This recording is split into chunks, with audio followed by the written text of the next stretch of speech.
Hi, hello, it's me, Julian Greystoke. Yes, I have no hair, and the sound you hear in the background is my dryer. I'm gonna be doing something a little bit different today because I actually want to get to work writing my own book. I have to do some sort of major tweaks for the formatting of boots. I have lots of stuff on the list today, but this morning I was feeling some type of way about The Night and Its Moon, which is our next read-along book, and I was like, I really want to start the read-along, but I don't have time. So this morning, I'm just going to film like the preamble, like talk about the author behaving badly, reintroduce the bad book bingo card, give us the lowdown on this book before next time, Julian, whenever I get around to filming that, maybe even tonight, who knows, but whenever that is, she will actually start reading this book. So The Night and Its Moon. This doesn't quite have 1,000 like reviews or reads, I can't remember, on Goodreads. I'm too lazy to check. Normally I like to look at a book that has over 1,000, but you know what, I'll make an exception because it's like 900 and something. We don't like to kick down on this channel, so I definitely want to make sure that I'm not going to be harming the sales or whatever of a small indie author, because this author is indie. She has a huge TikTok following, so I don't feel too bad. Like, she's fine. She's doing well. Book 2 is either coming out or is already out. She's fine. However, for a hot minute there, she was not fine. So we're going to talk a little bit about the author behaving badly side of this whole thing. One of the reasons that we picked this book is that there was some controversy with the author, and there's a lot of stuff going on here. So I'm just kind of winging this. I don't know exactly where to begin, but the author definitely set herself up to be very sensitive to criticism of this book. And that is something that we indie authors all have to be incredibly careful about. She's very attached to this book. She has attached a lot of herself, her self-worth, her personality. She has attached a lot of her soul to this book. And so, as a result, any criticism of it is going to feel like somebody coming directly for her very being. And that's a problem. When you are an author, you have to, no matter how much you love a book, you have to figure out a way to separate yourself, or the criticism is going to destroy you. Now, this is a queer book, and she's incredibly proud of the fact that it's queer. And at first I was like, that's really cringe how proud you are of writing a queer book, because there are lots of indies writing queer books right now who aren't getting like the credit that you seem to think that you should be getting for writing a queer book. Like, what, you want some kind of prize? But I did kind of in my research find that this book is very tied to her coming out. She's older, she's like, I think maybe around my age. I know. Ancient. What was it like when the dinosaurs roamed the earth? And she did not come out as queer until she was older. And this book is very tied to her coming out. And her family did not react well, so it's like a whole emotional thing with her coming out all wrapped up in this book, which I think is part of the reason why she wants so many pats on the back for having written a queer book. You can't walk around in the indie space without tripping over a queer book, so like, I'm sorry, but you're not special, ma'am.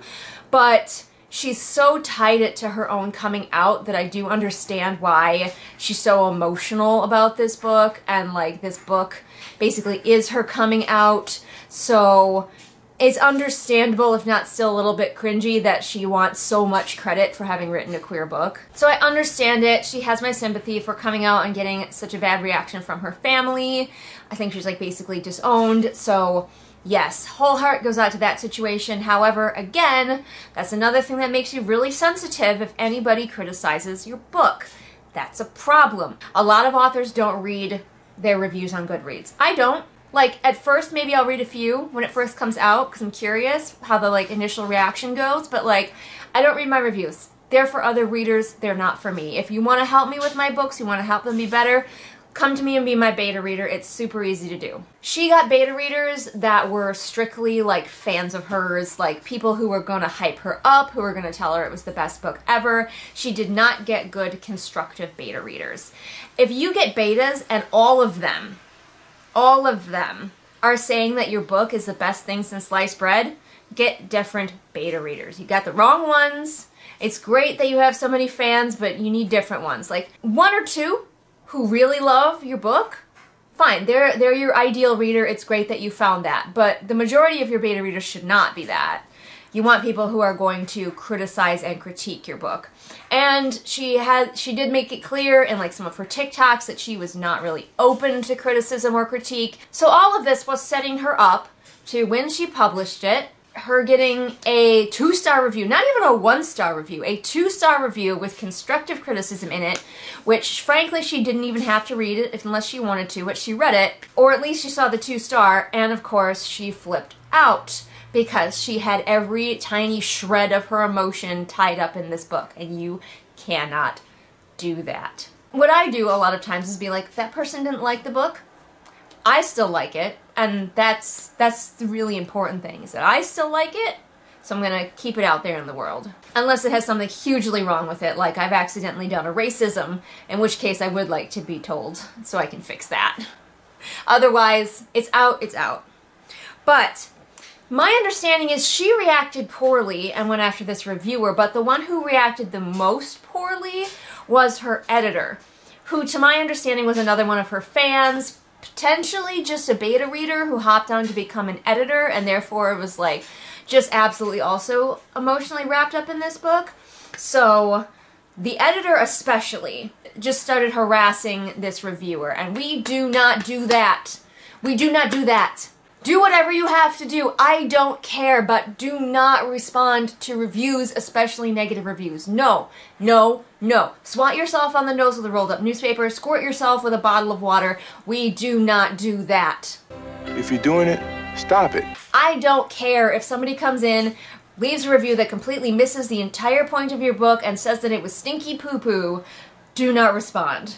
I kind of got into like a little book club that my husband is trying to kind of get rolling, and some of the people in there, we were talking about our Goodreads like scores and reviews, and like more than one person said, I don't review, I'm afraid to review because I'm worried if I review a book the author will come after me. It is very rare that authors behave so badly that they come after readers, but it's a big deal when it happens, and it happens enough that people are legitimately afraid to leave reviews. So let me just reiterate this again, just in case we're missing it.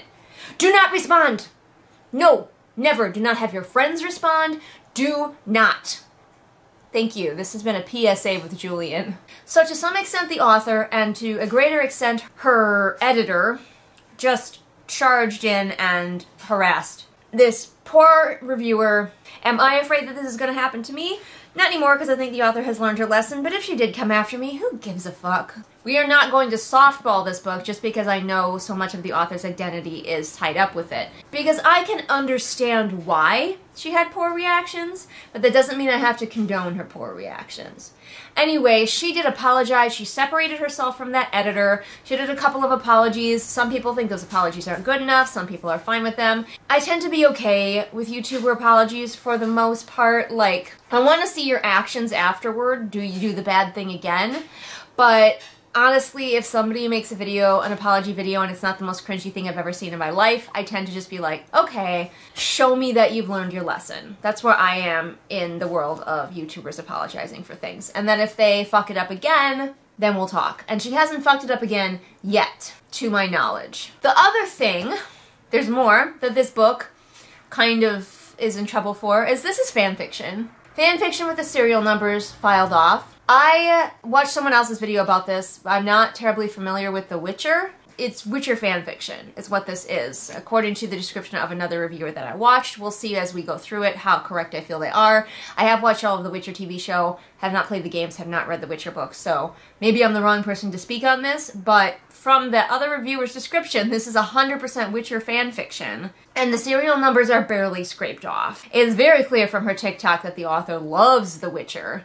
So it's not really a surprise that this is basically The Witcher again, but gayer this time. I don't know if the author has spoken to the fact that this is just fan fiction. I think people kind of realized that after the big initial controversy, so probably the author is smartly staying out of that. As we know from reading The Cyborg Tinkerer, using elements of other stories in your book is fine, but just grabbing them wholesale and plopping them into your book, less fine. I am here for fan fiction with the serial numbers filed off if you do a good job. But my understanding is this is not, a good job was not done. There are many popular books on sale right now from traditional publishers that are fan fiction with the serial numbers filed off. And some of it badly. 50 Shades of Grey, for example. Okay, that's it for the author and the controversy, at least what I have right now. I might add more as we go on. I might learn more. Not too many people are talking about this. I tried to like find it online, but a lot of the conversations were erased. A lot of it is like blown over in old news, so people really aren't talking about it too much anymore. The author's apology is still available if you want to go check that out. I don't think there were any other videos on the channel that her apology is on. I was hoping that maybe she'd have some YouTube videos, but she's mostly just a very popular TikToker. And I don't do TikTok because I'm old. And frankly, TikTok is kind of exhausting. Anyway, let's talk about Bad Book Bingo. You may remember from when we were choosing this book that I created Bad Book Bingo! I don't think I'm the first person to come up with this. These are all my bingo answers with help from you guys. Some of you helped me find some of these that I wanted to put on here. I added more, so like if you came over from that video and you got the initial bingo card, I evened it out. I put in another row. I thought of more things, so this can be found on my community tab and also on my author Facebook, so go find it if you want to play bingo with me. You can also take all of the like answers and rearrange them on your own bingo card if you want to play like a different version. There's no prize for getting bingo. We're just having fun with this. Let's really quickly go over what the things are. Everyone praises the main character. Horny. Too dumb to live. Baddies have terrible plans. Not like other girls. All characters are stereotypes. A minority just there to help the white, straight MC. Sexy lamp. MC behaving badly with no fallout. Info dump. Awkward sex scene. Power/abilities never explained. Weird metaphors/similes. Noun verbed inside her noun. This is thanks to Jenna Moresi and also to Meg Latour. Has to be absurd or it doesn't get this square. Characters all have the same voice. Main character has sudden last-minute new power/abilities. Main character is immediately good at high-skill activity, like archery or horseback riding or sword fighting. Confusing plot or no plot in sight. Anachronistic language. And finally we have the new row. Damaging essay tropes, which is things such as the main character gets SA'd and then grows stronger because of it. Gosh, thanks so much for assaulting me. Now I'm stronger. Or bad guy essays a character just to prove that they are evil. Next we have I would die for you, person I just met. So this is like the true love thing where two characters met a couple weeks ago and they're already saying they could not imagine their lives without each other and they would die for each other. She don't know she's beautiful. That one's a classic. Unhinged bullies. A la Jenna Moresi. Bullies that are like above and beyond and you have no idea why they're like psychotically murderous, like Stephen King bullies. And finally, fat equals evil. So we'll be going through the book and we'll be filling out this bingo card. I want to see if we can fill out the entire thing. I'm pretty sure we'll get bingo at some point, but can we fill the entire bingo board?